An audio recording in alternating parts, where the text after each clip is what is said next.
सुप्रभात बच्चों। आज हम लोग अपनी पाठ्य पुस्तिका स्पर्श के गद्य विभाग से डायरी का एक पन्ना पाठ पढ़ेंगे।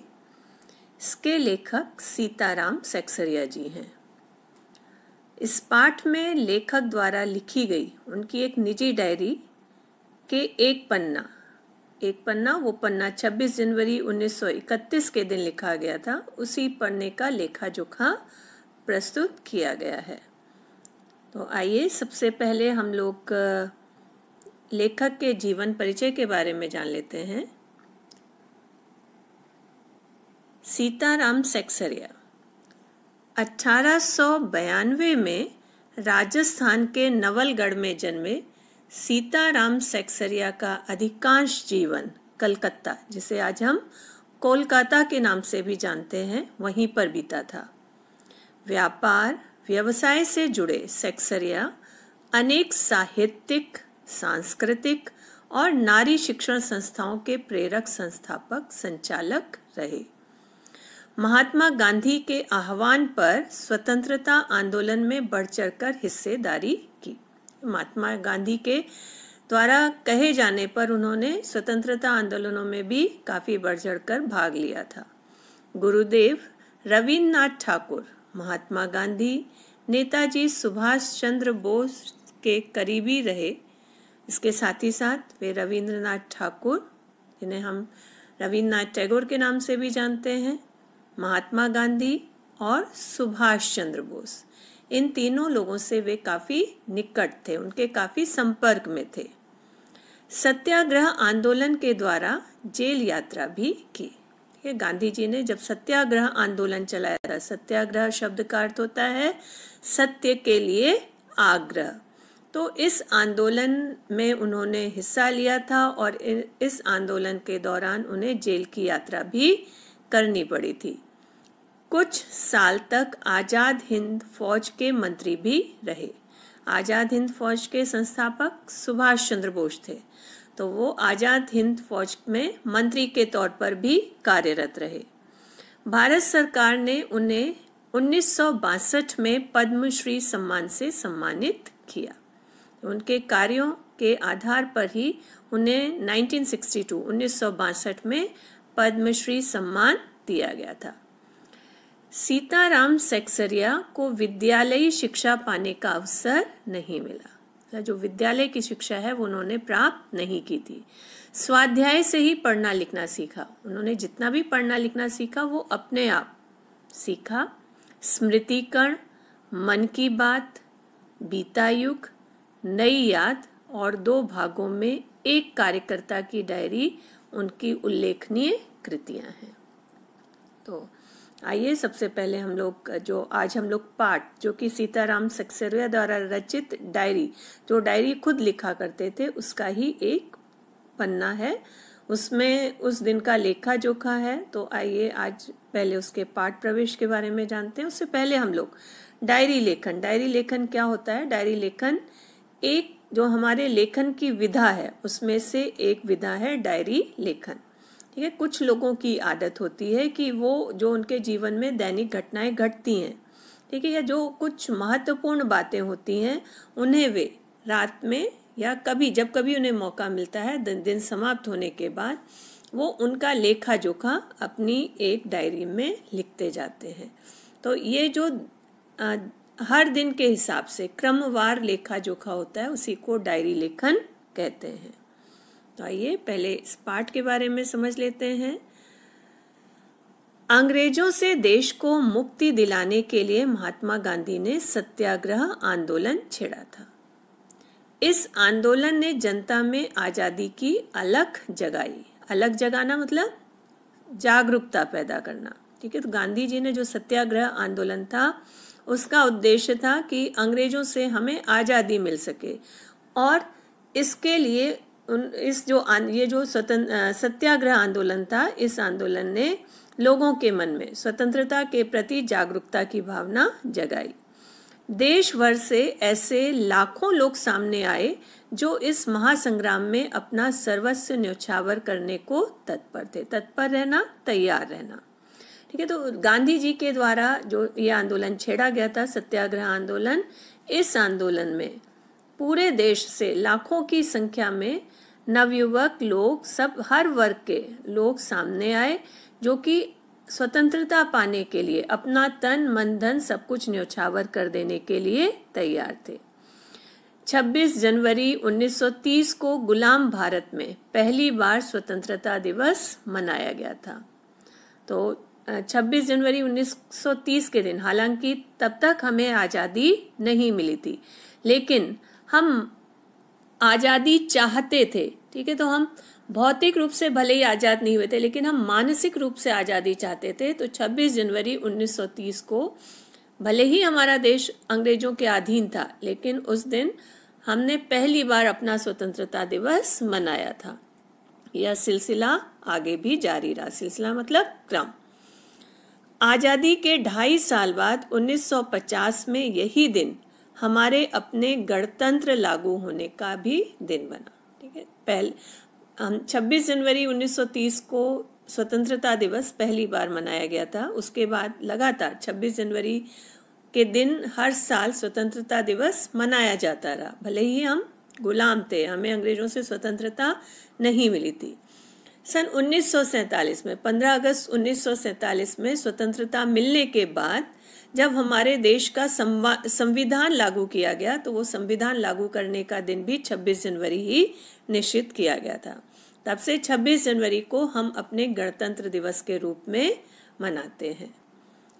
प्रस्तुत पाठ के लेखक सीताराम सेक्सरिया आज़ादी की कामना करने वाले उन्हीं अनंत लोगों में से एक थे। वह दिन प्रतिदिन जो भी देखते, सुनते और महसूस करते थे, उसे अपनी निजी डायरी में दर्ज कर लेते थे। दर्ज कर लेना मतलब लिखना। यह क्रम कई वर्षों तक चला। इस पाठ में उनकी डायरी का 26 जनवरी 1931 का लेखा जोखा है। लेखा जोखा मतलब विवरण है। तो जो सीताराम सेक्सरिया थे, वो भी आज़ादी की कामना करते थे। वो भी उन लाखों लोगों में से एक थे जिनके मन में आज़ादी की चाहत थी। तो सीताराम सेक्सरिया आज़ादी के लिए जो भी आंदोलन होते थे उनमें हिस्सा लेते थे, लेकिन उसके साथ ही साथ वे रोज जो कुछ भी देखते, सुनते थे या जो कुछ भी महसूस करते थे, उसे अपनी एक निजी डायरी में लिख लिया करते थे। और ये क्रम, जो उनका डायरी लेखन का क्रम है, कई वर्षों तक चलता रहा और बाद में उनकी डायरी का ये जो लेखा जोखा है उसको प्रकाशित भी किया गया था। तो आज जो हम पाठ पढ़ेंगे वो भी उनकी डायरी, जो कि उनकी 26 जनवरी 1931 के दिन का लेखा जोखा है। 26 जनवरी 1931 किस लिए महत्वपूर्ण दिन है, उसके बारे में अभी हम लोग पढ़ चुके हैं कि 26 जनवरी 1930 को भारत ने अपना पहला स्वतंत्रता, गुलाम भारत ने अपना पहला स्वतंत्रता दिवस मनाया था। तो 26 जनवरी 1931 को उसकी पुनरावृत्ति होने वाली थी, उसे दोहराया जाने वाला था। तो इसलिए वो दिन काफ़ी महत्वपूर्ण है। और वो दिन लेखक के लिए किस तरीके से महत्वपूर्ण था, वो उस दिन की तैयारियां किस तरीके से कर रहे थे, क्या क्या उस दिन घटित हुआ था, इसका ही विवरण उनके डायरी के इस पन्ने में हमें मिलेगा। नेताजी सुभाष चंद्र बोस और स्वयं लेखक सहित कोलकाता के लोगों ने देश का दूसरा स्वतंत्रता दिवस किस जोश खरोश से मनाया। अंग्रेज प्रशासकों ने इसे उनका अपराध मानते हुए और विशेषकर महिला कार्यकर्ताओं पर कैसे कैसे जुल्म ढाए, यही सब इस पाठ में वर्णित है। ठीक है। तो लेखक के नेताजी सुभाष चंद्र बोस के साथ साथ लेखक और कलकत्ता के जो और भी बड़े बड़े नेता थे, उन्होंने किस तरीके से इस दूसरे स्वतंत्रता दिवस को मनाया और जो उस समय अंग्रेज प्रशासक थे उन्होंने इसे क्यों अपराध माना और इसका विरोध किया। उन्होंने केवल पुरुष कार्यकर्ताओं पर ही नहीं, अपितु महिला कार्यकर्ता जो थे उन पर भी बहुत जुल्म ढाए और किस तरीके से जुल्म ढाए गए उन सब की ही जानकारी इस पाठ में दी गई है। यह पाठ हमारे क्रांतिकारियों की कुर्बानियों की तो याद दिलाता ही है, साथ ही यह भी उजागर करता है कि एक संगठित समाज कृत संकल्प हो तो ऐसा कुछ भी नहीं जो वह ना कर सके।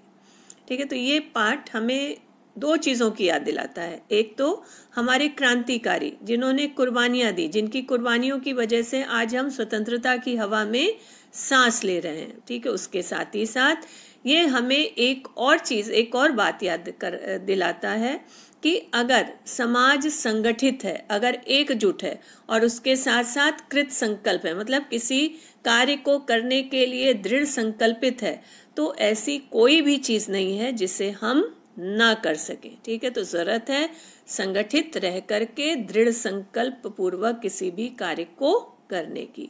तो इन दोनों चीज़ों का ही जिक्र इस पाठ में किया गया है। तो आइए पाठ शुरू करते हैं।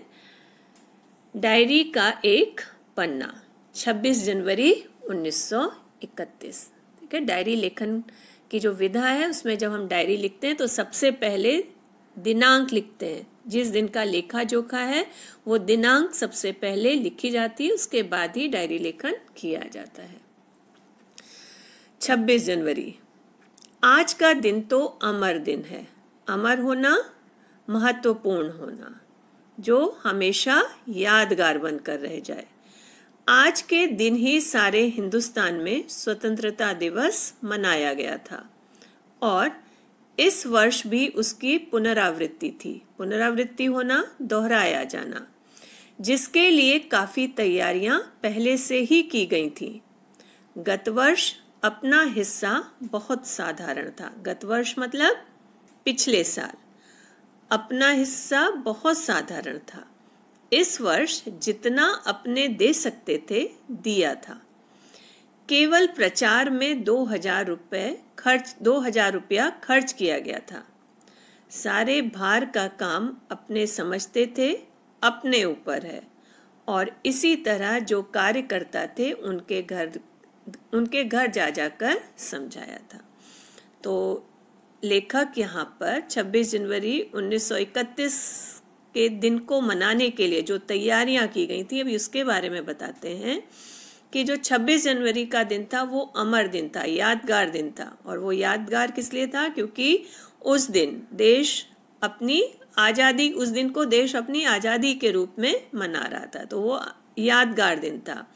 आज के ही दिन सारे हिंदुस्तान में स्वतंत्रता दिवस मनाया गया था। तो एक साल पहले 26 जनवरी 1930 के दिन गुलाम भारत ने पहली बार स्वतंत्रता दिवस मनाया था और इस वर्ष उसकी पुनरावृत्ति थी। पुनरावृत्ति होना मतलब दोहराया जाना।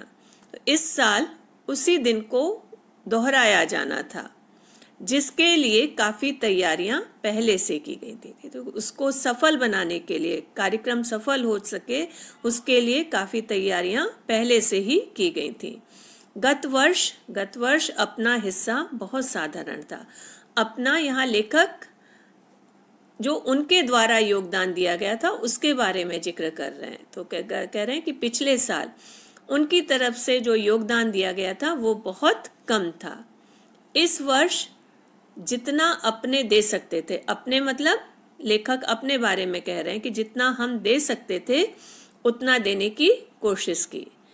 केवल प्रचार में 2000 रुपया खर्च किया गया था। ठीक है, कार्यक्रम को सफल बनाया जा सके उसके लिए प्रचार प्रसार में लेखक ने 2000 रुपये खर्च किए थे। ठीक है, 2000 रुपये आज हमें मामूली सी बात लग रही है, लेकिन सन 1931 में 2000 रुपये बहुत बड़ी, 2000 रुपयों का बहुत मूल्य हुआ करता था। तो हम इसे केवल 2000 समझ करके नहीं, एक बहुत बड़ी रकम के रूप में हमें देखना चाहिए। तो 2000 रुपये खर्च किए गए थे।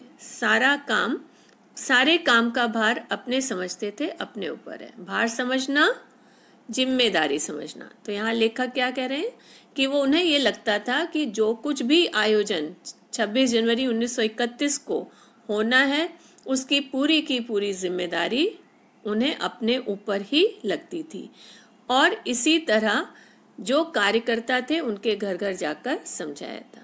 और उन्होंने इस दिन को सफल बनाने के लिए पूरी जिम्मेदारी अपने ऊपर ले रखी थी और उसे सफल बनाने के लिए उनकी जो पार्टी थी उसमें जो बाकी अन्य कार्यकर्ता थे उन्हें घर घर जाकर के कार्यक्रम का आयोजन किस तरीके से होना है, किस तरीके से उसे सफल बनाना है, इस सब के बारे में समझाया भी था उन्होंने। बड़े बाजार के प्रायः मकानों पर राष्ट्रीय झंडा फहरा रहा था। तो तैयारियों तो पहले से शुरू हो गई थी। अब जब 26 जनवरी का दिन आया, 26 जनवरी 1931 का दिन, तो उस दिन का क्या नज़ारा था। बड़े बाजार, बड़ा बाजार कोलकाता में एक जगह का नाम है। तो बड़े बाजार के प्रायः मकानों पर राष्ट्रीय झंडा फहरा रहा था और कई मकान तो ऐसे सजाए गए थे कि मालूम होता था मानो स्वतंत्रता मिल गई हो। तो लेखक कह रहे हैं कि जो बड़ा बाजार इलाका था उसके लगभग सभी मकानों में जो हमारा राष्ट्रीय झंडा था, राष्ट्रीय ध्वज था, उसे फहराया गया था और उसके साथ ही साथ कई मकान तो इतनी अच्छी तरीके से, इतने ज़्यादा सजाए गए थे कि ऐसा प्रतीत होता था मानो हमारा देश आज़ाद हो गया हो, हमें स्वतंत्रता मिल गई हो। कलकत्ते के प्रत्येक भाग में ही झंडे लगाए गए थे। ठीक है, केवल वो इलाका नहीं, कलकत्ता का हर एक जो भाग था, हर एक हिस्से में झंडे लगाए गए थे। जिस रास्ते से मनुष्य जाते थे उसी रास्ते में उत्साह और नवीनता मालूम होती थी। ठीक है, जहाँ लोगों का समूह निकल जाता था, जिस रास्ते पर भी लोग निकल जाते थे, लोग जोश से भरे थे, तो उनका जोश साफ नजर आता था। तो सब जिस रास्ते में जाते थे वहीं जोश और नयापन मालूम होता था। लोगों का कहना था कि ऐसी सजावट पहले नहीं हुई। ठीक है, लोग भी कह रहे थे कि जिस तरह आज सजाया गया है ऐसी सजावट हमने पहले नहीं देखी। पुलिस भी अपनी पूरी ताकत से शहर में गश्त देकर प्रदर्शन कर रही थी। गश्त देना मतलब पुलिस भी जो जगह जगह है अपनी टुकड़ियों में निगरानी रखे हुए थी। ठीक है, जो सिपाही निगरानी रखते हैं उसे कहते हैं गश्त देना। तो जो अंग्रेज प्रशासक थे उनमें उनकी जो पुलिस थी वो भी पूरे शहर में गश्त दे रही थी, निगरानी रखे हुए थी कि कहीं कोई प्रदर्शन या कहीं कोई कार्यक्रम का आयोजन सफल ना हो सके।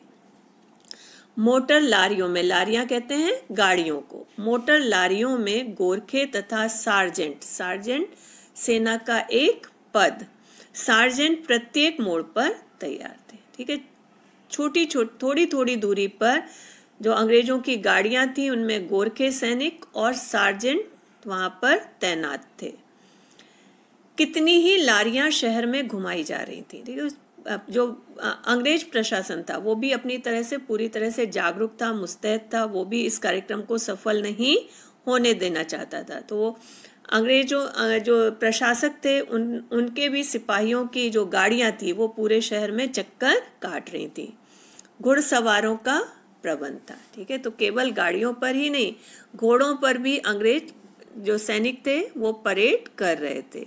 कहीं भी ट्रैफिक पुलिस नहीं थी। ठीक है, जो यातायात के नियंत्रण के लिए पुलिस रखी जाती थी वो भी नहीं नजर आ रही थी। सारी पुलिस को इसी काम में लगाया गया था। ठीक है, तो ट्रैफिक पुलिस थी उसे भी जो उसकी जिम्मेदारी थी वहां से हटाकर केवल इस काम में लगा दिया था कि जो ये भारतीय नेताओं द्वारा तो ये स्वतंत्रता दिवस की पुनरावृत्ति का जो कार्यक्रम है ये किसी तरीके से भी सफल ना हो सके। बड़े बड़े पार्कों तथा मैदानों को पुलिस ने सवेरे से ही घेर लिया था। ठीक है, जहां पर सभा हो सकती है, जहां जनसमूह एकत्रित हो सकता है, ऐसे जितने भी बड़े बड़े पार्क थे उसको पुलिस ने और उन सभी मैदानों को पुलिस ने सुबह सुबह ही घेर लिया था। वहां पर चौकसी बढ़ा दी थी ताकि कोई भी वहां पर आयोजन ना किया जा सके। मॉन्यूमेंट के नीचे जहां शाम को सभा होने वाली थी उस जगह को तो भोर में ही 6 बजे से पुलिस ने बड़ी संख्या में घेर लिया था। तो मॉन्यूमेंट होती इमारत, जिस इमारत के नीचे जो मुख्य समारोह होने वाला था वहां उस जगह को भोर में ही मतलब सुबह 6 बजे से ही पुलिस ने बड़ी संख्या में घेर लिया था। वहां बड़ी संख्या में पुलिस तैनात कर दी गई थी।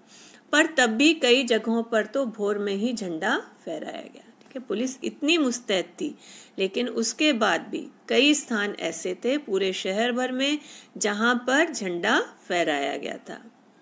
श्रद्धानंद पार्क में बंगाल प्रांतीय विद्यार्थी संघ के मंत्री अविनाश बाबू ने झंडा गाड़ा तो पुलिस ने उनको पकड़ लिया और लोगों को मारा या हटा दिया।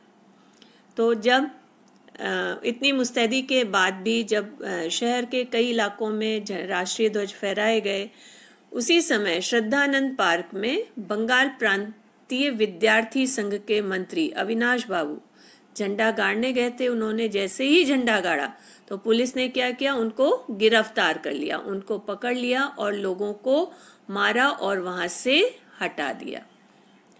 तारा सुंदरी पार्क में बड़ा बाजार, कांग्रेस कमेटी के युद्ध मंत्री हरीश चंद्र सिंह झंडा फहराने गए पर वे भीतर ना जा सके। तो जो तारा सुंदरी पार्क था, वहां पर जो झंडा का फहराने का जो आयोजन होने वाला था, वहां पर झंडा फहराने का काम कांग्रेस कमेटी के जो युद्ध मंत्री थे हरिश्चंद्र जी को करना था। वे वहां पर झंडा फहराने गए, लेकिन वे उस पार्क के अंदर ना जा सके। वहां पर काफी मारपीट हुई और 2-4 आदमियों के सिर फट गए। वहां पर पुलिस ने काफी अपना दमखम दिखाया, वहां पर लोगों को काफी मारा पीटा और इतना ज्यादा पुलिस ने वहां पर जुल्म ढाए कि 2-4 आदमियों के, कई आदमियों के सिर तक फट गए थे। गुजराती सेविका संघ की ओर से जुलूस निकला जिसमें बहुत सी लड़कियां थी, उनको गिरफ्तार कर लिया गया।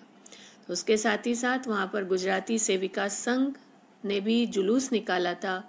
उस जुलूस में बहुत सारी लड़कियों ने हिस्सा लिया था। अंग्रेज किसी भी तरीके से कार्यक्रम को सफल नहीं होने देना चाहते थे। उन्होंने उन लड़कियों को पकड़कर गिरफ्तार कर लिया। आइए अब आज जितना हमने पाठ पढ़ा उसके शब्दार्थ पर एक बार फिर से नजर डाल लेते हैं। अमर दिन, अमर दिन का अर्थ है वह दिन जिसे हमेशा याद रखा जाए। पुनरावृत्ति, पुनरावृत्ति का अर्थ है फिर से होना, किसी चीज को दोहराया जाना। अपने अपना, ये शब्द पाठ में 2-3 बार आए। अपने अपना लेखक ने स्वयं के लिए इस्तेमाल किए हैं।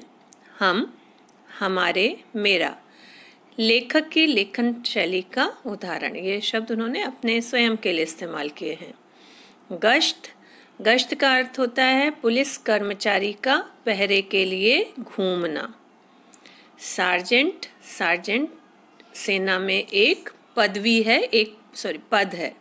मॉन्यूमेंट, मॉन्यूमेंट का अर्थ है स्मारक। भोर, भोर कहते हैं हम सुबह को। जुलूस, जुलूस होता है जनसमूह। तो आइए बच्चों, आज हमने जितना पाठ पढ़ा एक बार उस पर भी नजर डाल लेते हैं। ये लेखक सीताराम सेक्सरिया की 26 जनवरी 1931 के दिन लिखी गई डायरी का एक पन्ना है। इसमें उन्होंने जो हमारे स्वतंत्रता दिवस की पुनरावृत्ति होनी थी उसका लेखा जोखा प्रस्तुत किया है। तो 26 जनवरी 1931 के दिन लेखक को सफल बनाने के लिए लेखक ने अपनी तरफ से भरपूर प्रयास किया था और इसे सफल बनाने की जिम्मेदारी लेखक स्वयं अपने ऊपर भी लेते हैं, मानते हैं। और इसके लिए वो कार्यकर्ताओं के घर घर जाकर के आयोजन किस तरह किया जाए, किस तरह उसे सफल बनाया जाए, इस सब के बारे में कार्यकर्ताओं को बताते हैं। तो तैयारी में 2000 रुपये उस केवल प्रचार प्रसार के लिए कि किस तरीके से स्वतंत्रता दिवस को सफल बनाया जा सके, उसके प्रचार प्रसार के लिए 2000 रुपये खर्च किए गए थे। तो जब 26 जनवरी 1931 का दिन आया तो कोलकाता, जो पुराना नाम जिसका कलकत्ता है, उसके बड़े बाजार का जो इलाका था, उस इलाके में लगभग सभी घरों पर राष्ट्रीय झंडा फहराया गया था।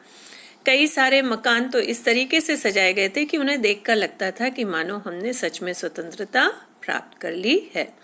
लोग पूरे उत्साह के साथ, पूरे जोश के साथ कार्यक्रम को सफल बनाने के लिए जनसमूह बना बनाकर घूम रहे थे। और इधर लोगों का उत्साह था, उधर जो अंग्रेज प्रशासक थे वो किसी तरीके से इस कार्यक्रम को सफल नहीं होने देना चाहते थे। तो अंग्रेज सिपाही सब लारियों में, गाड़ियों में, घोड़ों पर जगह जगह चक्कर काट रहे थे, जगह जगह पर तैनात थे। लेकिन इतनी तत्परता के बाद, इतनी पहरेदारी के बाद भी 26 जनवरी 1931 के दिन कलकत्ता के कई इलाकों में झंडे फहराए गए थे।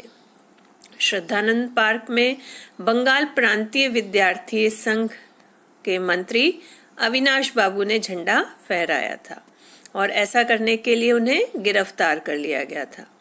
बड़े बाजार का जो एक पार्क है, तारा सुंदरी पार्क, वहां पर कांग्रेस कमेटी के युद्ध मंत्री हरिश्चंद्र को झंडा फहराना था, लेकिन उन्हें पार्क के अंदर जाने का अवसर ही नहीं मिला। पुलिस ने इतना अत्याचार किया, इतना जुल्म ढाए कि पुलिस के जुल्म की वजह से कई लोगों के सिर तक फट गए थे, कई लोगों को चोटें आई थी। इधर कार्यक्रम को, आयोजन को सफल करने में स्त्रियां भी किसी तरीके से पीछे नहीं थीं। उन्होंने भी बढ़ चढ़कर हिस्सा लिया था। गुजराती सेविका संघ की ओर से जुलूस निकाला गया था जिसमें कई सारी महिलाएं थीं, उनको भी पकड़ लिया गया था। तो बच्चों, अब आगे और क्या क्या किया गया, अंग्रेजों जो कार्यकर्ता थे उन्होंने सफल बनाने के लिए, आयोजन को सफलता प्रदान करने के लिए क्या किया, और जो अंग्रेज प्रशासक थे उन्होंने किस तरीके से जुल्म ढाए, इसका वर्णन हम अगले पार्ट में, अगले वीडियो में करेंगे।